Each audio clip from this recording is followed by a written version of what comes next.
Assalamualaikum warahmatullahi wabarakatuh. Salam, Om Swastiastu, Namo Buddhaya, Salam Kebajikan. Nama saya Ahmad Dhani Erlangga, NIM 120120067.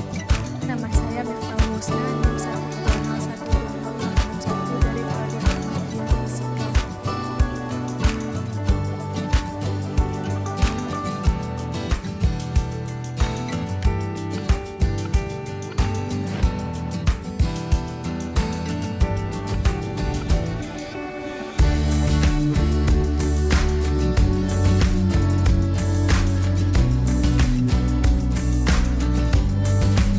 Saya Satria Dharma Siregar dengan NIM 120120055 dari Prodi Teknik Geofisika.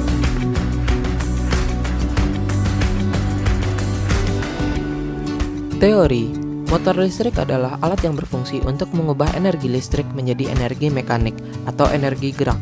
Motor listrik sederhana ini memanfaatkan gaya Lorentz dalam cara kerjanya. Gaya Lorentz itu sendiri adalah gabungan antara gaya elektrik dan gaya magnetik pada suatu medan elektromagnetik. Gaya Lorentz ditimbulkan karena adanya muatan listrik yang bergerak atau karena adanya arus listrik dalam suatu medan magnet.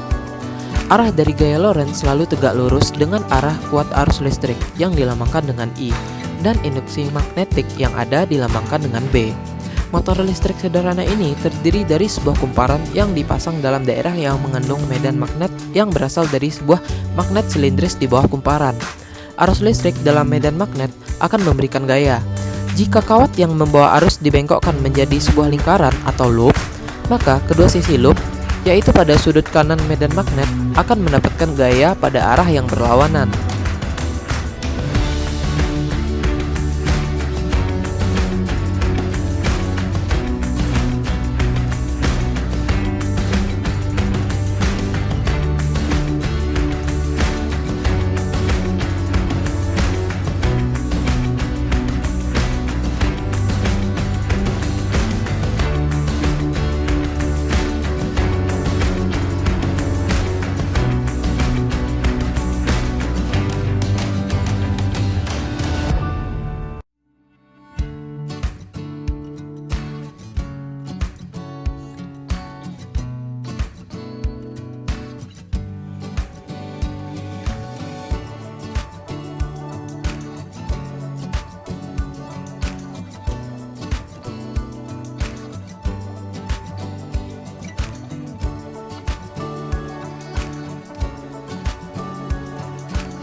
Prinsip kerja dari motor listrik sederhana, yakni arus listrik yang ada pada medan magnet akan memberikan gaya. Kawat yang membawa sebuah arus dibengkokkan menjadi lingkaran atau yang kerap disebut dengan loop. Maka kedua sisi loop yang ada pada sudut kanan medan magnet akan mendapat gaya dengan arah yang berlawanan, sehingga pasangan gaya dapat menghasilkan tenaga putar atau yang biasa disebut dengan torsi untuk memutar kawat kumparan. Motor listrik sederhana ini memiliki beberapa loop yang ada untuk memberikan tenaga putar yang seragam sehingga memiliki laju yang konstan.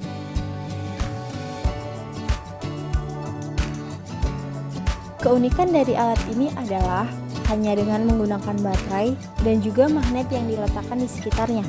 Kumparan kawat tembaga ini yang sudah dililit menyerupai sebuah lingkaran itu dapat berputar dengan sendirinya tanpa adanya bantuan angin sedikit pun. Jadi, hal ini membuktikan bahwa adanya medan magnet yang timbul akibat adanya aliran arus listrik menarik ataupun tolak-menolak pada sekitar kawat dan membuat kawat dapat berputar sendiri. Serta, jika kumparan ini memiliki diameter yang cukup besar tetapi tidak dibarengi dengan voltase yang cukup besar pada baterai, maka kumparan ini tidak akan bisa bergerak. Kelebihan: mudah dibuat, alat dan bahan mudah ditemui, kecepatan dari torsi dapat dikontrol. Kekurangannya, kumparan bisa terbang apabila penyangga tidak kuat. Kecepatan tidak bisa dikembalikan jika ingin dalam kecepatan rendah. Motor listrik DC menggunakan fenomena elektromagnet untuk bergerak. Ketika arus listrik diberikan ke kumparan, permukaan kumparan yang bersifat utara akan bergerak menghadap magnet yang berkutub selatan, dan kumparan yang bersifat selatan akan bergerak menghadap ke utara magnet. Apabila kutub utara kumparan bertemu dengan kutub selatan magnet ataupun kutub selatan kumparan bertemu dengan kutub utara magnet, maka akan terjadi sesuatu keadaan tarik-menarik yang menyebabkan pergerakan kumparan berhenti. Untuk membuatnya bergerak, maka kutub utara kumparan akan berubah menjadi kutub selatan, dan kutub selatannya akan berubah menjadi kutub utara. Pada saat perubahan kutub tersebut terjadi, kutub selatan kumparan akan berhadapan dengan kutub selatannya magnet, dan kutub utara kumparan akan berhadapan dengan kutub utara magnet. Karena kutubnya sama, maka akan terjadi tolak-menolak sehingga kumparan bergerak memutar, hingga utara kumparan berhadapan dengan selatan magnet, dan selatan kumparan berhadapan dengan utara magnet. Pada saat itu, terjadi arus yang mengalir ke kumparan dibalik lagi, dan kumparan akan berputar lagi karena adanya perubahan kutub. Siklus ini akan berulang-ulang hingga arus listrik pada kumparan diputuskan. Pengembangan motor listrik sederhana.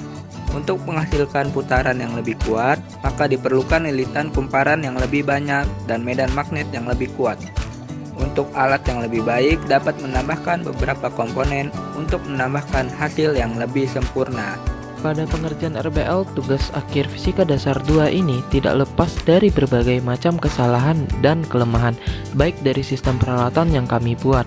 Jangan lupa like, comment, and subscribe. Bye-bye guys!